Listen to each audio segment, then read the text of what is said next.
I've also got a speed limit monitor here that constantly beeping at you, telling you that you're speeding, only you're speeding because it's reading the speed wrong. 100 to 0, 34.69 meters. I reckon that could be a new record for us. G'day, I'm Paul. This is the new Maserati GranTurismo. I'm excited to drive this because the last GranTurismo I drove, I loved it for its noise. Like, the interior was a little bit dated, the exterior stayed looking beautiful the entire time, but the noise was amazing. That V8 engine was just something else. So unfortunately, the V8 engine is gone. It's now a V6, and this is basically an engine that's shared with the MC20 supercar that they've launched. So I'm excited to hear what it sounds like. I know it won't sound the same, but Italians are known for tuning their exhaust notes to absolute perfection. So we'll see how that goes. Now let's talk about pricing. I hope you're sitting down for this. It is priced at over $400,000. That is too expensive. The whole range kicks off at over $300,000. Yeah, so today we're going to do a detailed review of this car. If you do want to skip ahead to other parts of this review, you can use the time code store on the screen, or if you're on YouTube, you can scroll down and use the chapters below. Yeah, design. So there's actually a stack of free colors to choose from, which is good. And then your optional colors kick off at around 12.5 grand and can go all the way up to $40,000 for some of those bespoke colors. And look, I think the people buying this, they just want a car that is kind of timeless and beautiful looking, and certainly it achieves that goal. Just have a look at the design. It is absolutely beautiful. It's got carbon highlights down the side there, full LED headlights. This actually has all the bells and whistles that the old car was missing. So you are getting all of that latest technology that I'll run you through once we get inside the car. Front engine, so it's all located under here. And then around the side, come and have a look at these brakes. 20-inch alloy wheels with that sort of piano black finish. 21-inch at the back, so they're staggered. Cross-drilled rotors, 6-piston caliper, so fairly meaty braking unit. I'll be keen to see how this pulls up. This is a fairly heavy car. It weighs under 2 tons, but still a lot of weight to be moving around, especially at the speeds this engine will do. So hopefully these brakes are capable of managing that whole process. Trofeo model gets the Trofeo on the side, and then these holes on the side here, which is sort of typical Maserati stuff. Cool story with Maserati. Recently I had the chance to tour the Ferrari factory and visit Maranello.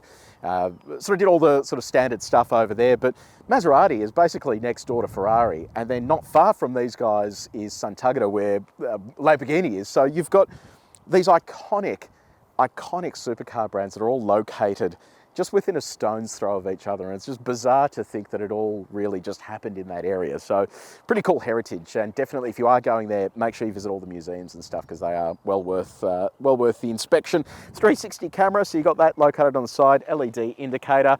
Maserati Trident up there. I like this too, so it's a flush door handle and it's an electronic strike, so you basically just give that a light pull and then it opens the door there for you. So 21s on the rear, you've got a second caliper there for the park brake, cross-drilled rotors there as well, 295 wide rubber on what appears to be kind of a semi-slick. That is a pretty meaty tyre. What is it, a Goodyear Eagle F1 Super Sport? There you go, haven't seen that tyre before, so that is pretty impressive. And now around the back here, LED tail lights with that wraparound design, GranTurismo badge, and then Maserati up the top there with quad exhaust pipes and piano black diffuser down the bottom there. So look, to me, this is a stunning car. This is something the Italians do so well. Let me know what you reckon about it in the comments section below. Have you owned a Maserati before? What was it like? Are you keen to own another one? What do you think about the pricing? Let me know down there in the comments section. So we are inside the GranTurismo. This is what the key looks like. You've got lock, unlock, boot, and then lights, and then the Maserati logo on the back. It's a beautiful key. It's like leather clad proximity sensing key as well. So you just grab the door handle. Once you're inside, you've got a push button start here on the steering wheel. And I will point out as well, there is no traditional gear lever. It's just these buttons up here. So don't know that I love that, but yeah, just a way of saving some space for you to be able to store other odds and ends. So let's talk about the design. And yes, this car is expensive. It's actually very expensive, but this is a stunning interior. Every single bit of this just looks like they've put effort into it. So Alcantara headliner, there is leather everywhere throughout this cabin. Beautifully presented technology stack here, exposed carbon. Like it is just a beautiful interior. So big props to Maserati for at least putting the effort into this and making you feel like you're getting your value or some value for money when it comes to that pricing. Even stuff like, sorry about all the flies, this clock. stunning. So you can actually change what that looks like. Pressing this, you can actually customize what appears there. You've got clock, compass, pedals, G-meter. It's a very nice setup. You can change a lot of elements there, which is pretty cool, I reckon. So hats off to them for giving a bit of innovation to the cabin. In terms of your touch points, nice and soft there in the center, soft on the door as well. How soft are the touch points? We've got our durometer. We've tested the main surfaces in this cabin. If you do want to see how this car compares to others that we've tested before, have a look at the link in the description below.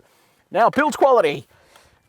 It is built like a tank, very impressive, and this is what the door slam sounds like. You've got a button here on the door that cracks it open. Very nice. Now, infotainment. Never thought I'd really be talking about an infotainment system on a Maserati, but it's actually not a bad setup. So 12.3-inch display down here. You have a smaller 8.8-inch display further down, and then a 12.3-inch display ahead of the driver. So the top display does all of your infotainment controls for satellite navigation, which is inbuilt. You've got radio, AM, FM, DAB, digital radio, plumbed through a 12-speaker sound system, or the optional 19-speaker Sonos Faber sound system. Yeah, it's okay, but not amazing. So I don't know that I'd be wasting money on it, but you can option up if you do need to. In terms of smartphone mirroring, you have both Apple CarPlay and Android Auto wireless. So look at that.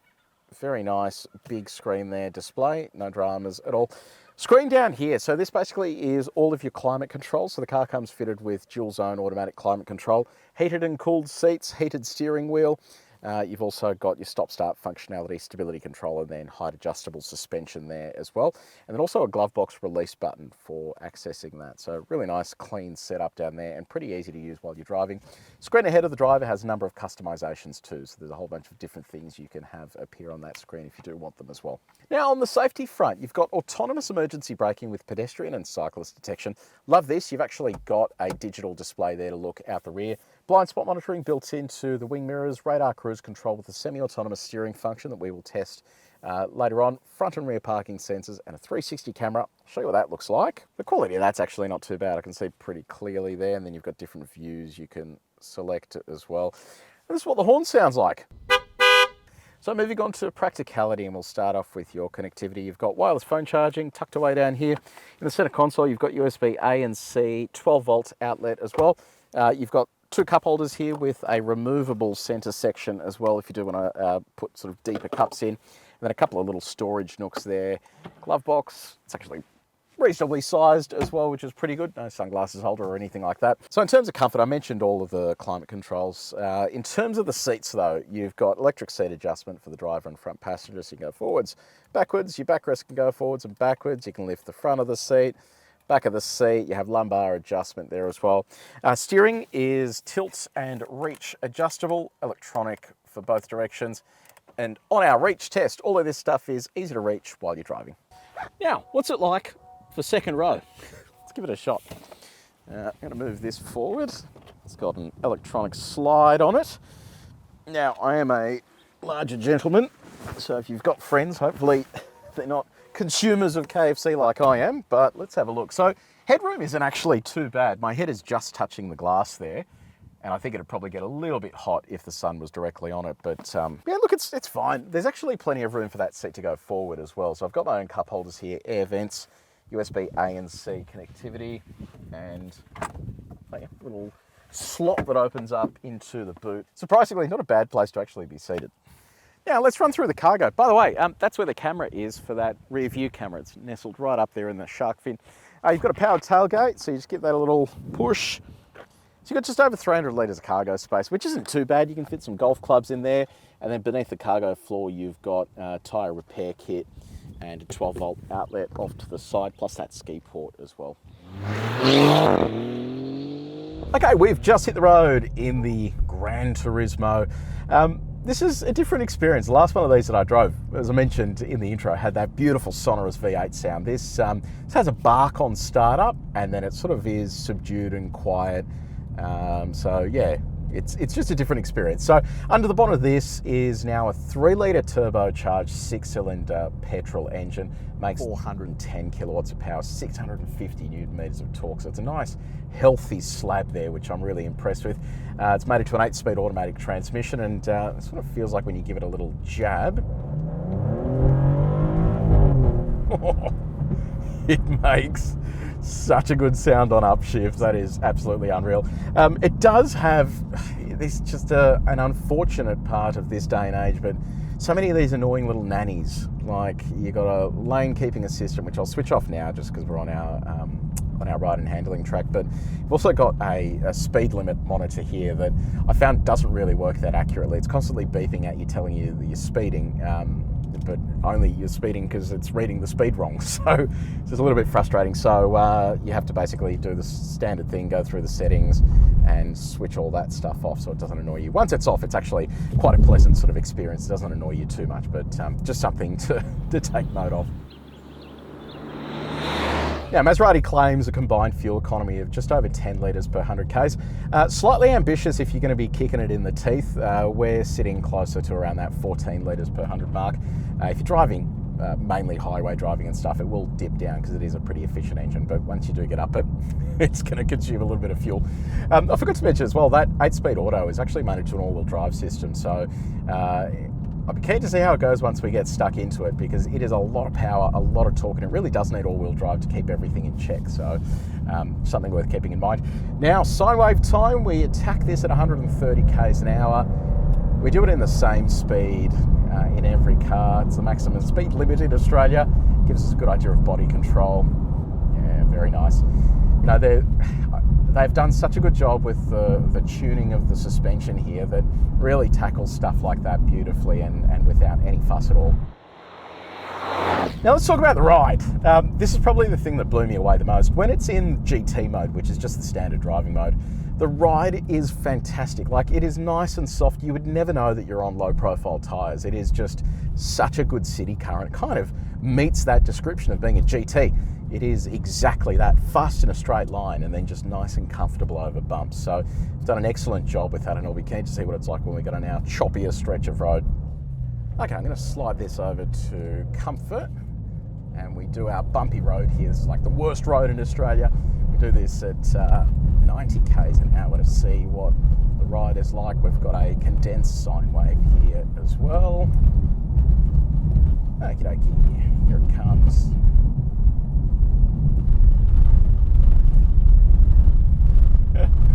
Yeah, like I said before, it's really weird. It does not feel like a sports car in the sense of the ride. Like, the ride is really comfortable.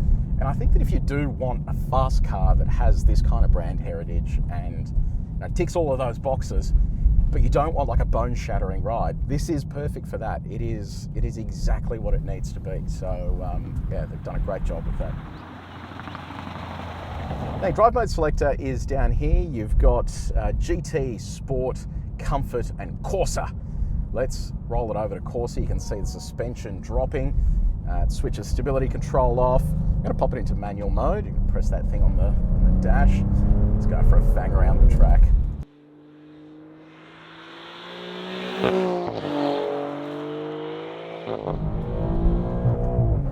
Oh man, the noise is unbelievable in here. It sounds so good. Oh my God, it is fast. Holy moly. This is ridiculously quick. Great steering feel. Getting all sorts of warnings there. It's saying selected ride height not permitted, even though I haven't really touched anything. Let's see what it's like along the back straight here. Wow.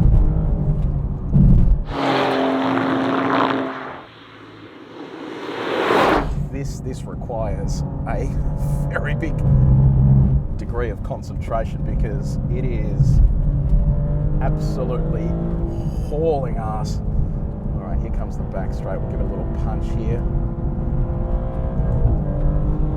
Oh my goodness. Wow.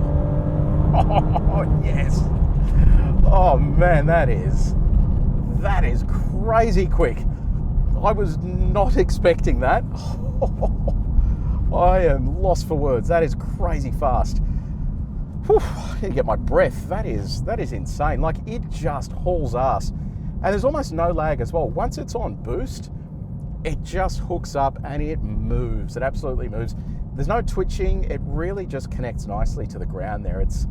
Yeah, I'm really quite surprised at how well they've been able to achieve that ride and handling balance. It is it is excellent. It's not like a Ferrari where it's super firm and you know, very, very sporty. Like that is its number one goal. This still has that degree of comfort when you're getting up it. Great steering feel. Brakes feel nice and solid. I did get a brake overheat warning earlier when we were doing our warm-up laps. That was after 2 or 3 laps of the ride and handling track. So I don't think these are going to be quite the brake package that you want for proper track day. If you're going to be doing that, I'd be looking at a different pad or perhaps even a carbon ceramic option instead. But for driving around the mountain and doing that sort of stuff, this is a really cool package. And you know what? We'll do a lap now as well with me not talking, just so you can have a listen to exactly what this sounds like, because it is pretty impressive.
Now, in addition to the drive modes there, you can also adjust your suspension just by pushing in this central button here. So you can move your way through that in all of the different drive modes, which is a handy feature to have. Now, let's talk about visibility. So I can see clearly down the front of the car there. Wing mirrors are nice and big. Love this digital rear view mirror.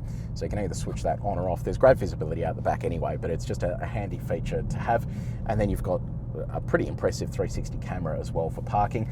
Just the one thing to take note, that nose is really long. So you have to be so careful when you're approaching curbs because it's quite long and low. Thankfully though, it does have front parking sensors that makes it easy to sort of nudge it into curbs without destroying the front end of your car. Now in terms of road noise, there is a little bit of road noise that comes into the cabin. I mean, it's the nature of those tyres. It's noticeable more on coarse chip roads, but ultimately it really isn't the end of the world. This is how it went when we put it up against our calibrated sound meter. If you do want to compare this to other cars that we've driven before, there is a link in the description below. Okay, time to test our semi-autonomous steering functions. This will be interesting. Never thought I'd be doing this in a Maserati, but we're basically using the 3 outer lanes of our Bolt to see how well the vehicle will hold itself within its lane. So we're going to set the cruise at 70 kilometers an hour. And I'll engage the steering assistant there. You can see the steering wheel go green on the screen. Alrighty, so this first lane is doing a reasonable job. It's getting probably a little bit close to that line, but it's not the end of the world. We'll jump over to the next lane. It'll get progressively harder as we go to our 2 outer lanes. So we'll see what happens up here. Wait for that steering wheel to go green. Alright, there it is. Just gradually let go of that. Cool, so same story, it's sort of holding us fairly central. Yep, nice. All right, next lane. This will be the tricky one. Let's see how it goes up here. Wait for that steering wheel to go green. Still waiting. It may not actually detect. We'll get a little closer to the top here. doesn't look like it likes it up here, unfortunately. So, yeah, look, it's a pass in the first 2 lanes. It sort of holds itself fairly nicely there, but the limitation on that top lane suggests that it may not be as willing to put a whole bunch of steering input in for sort of more sort of challenging turns. Okay, it is time to do some performance testing. Let's see how this goes. So the official 0 to 100 time is just over 3 seconds. Bloody quick. And then we're going to go through to 120 as well. There's actually a drag race screen here too, which I think is pretty cool. So this is going to be logging our performance times. We'll see how it sort of matches up to what the draggy says. So here we go. I'll see if it's got launch control. Oh, man, that is quick. All right, there we are there. Oh, that was quick. Once it builds up that boost, it really jets off out of there nice and fast. So that was 0 to 100, 3.65 seconds, so not quite the claim. And it measured 3.6 on there as well, 80 to 120, 2.2 seconds. That is ballistic. That is so fast. All right, we'll go back one more time. I'll let it build up just a little bit more boost, and we'll just see if that makes any difference. Okay, here's take 2. We'll dial up just a touch more boost, and we'll see if that helps us out. All right, here we go.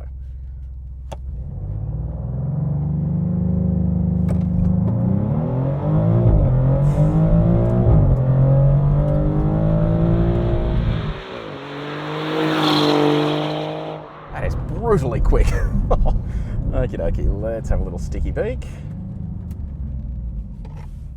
So that time around, we had 3.65 seconds again, like literally the exact same. And then 80 to 120, 2.2 seconds, even though this was saying we did 3.5, which was slightly different. So not quite the claim, but getting there. Okay, let's see what the brake and tyre package is like with a stop from 100. So there we are there, here we go. Oh, that felt really nice. 100 to 0, 2.59 seconds. Get this, 34.69 meters. I reckon that could be a new record for us. We're going to overlay the other fastest results on the screen here, but I've not seen anything that quick before. That is absolutely unreal. If you do want to see how this car compares to other cars that we've tested before, there is a link in the description below. Now, our reverse test. How quick does it go in reverse? Here we go. Modest 32 kilometers an hour. Okay, so the Maserati GranTurismo, what do we reckon? Look, if you put the price to one side, I can't fault it. Like, it sounds unreal. It goes like, you know, off a shovel. Handles nicely. It is incredibly comfortable for city driving. It has heaps of room inside. It's got all the latest tech. I really am struggling to figure out how to fault this car because it does what it says on the box extremely well. It is expensive though, $400,000. That is a lot of money. So yeah, that is the only thing to consider. There is a cheaper version available if you don't need as much performance, and that is probably a better option in my opinion, but this is a sensational car and I was genuinely surprised. I was not expecting it to be this good. So anyway, let me know what you reckon in the comments section below. Do you like the look of it? What do you reckon about the price? Do you reckon it's good value for money? I'm keen for your feedback. If you did enjoy this video, please make sure you like it, you share it with your mates. If you haven't done so already, subscribe to our channel and press the bell icon. But until next time, take it easy.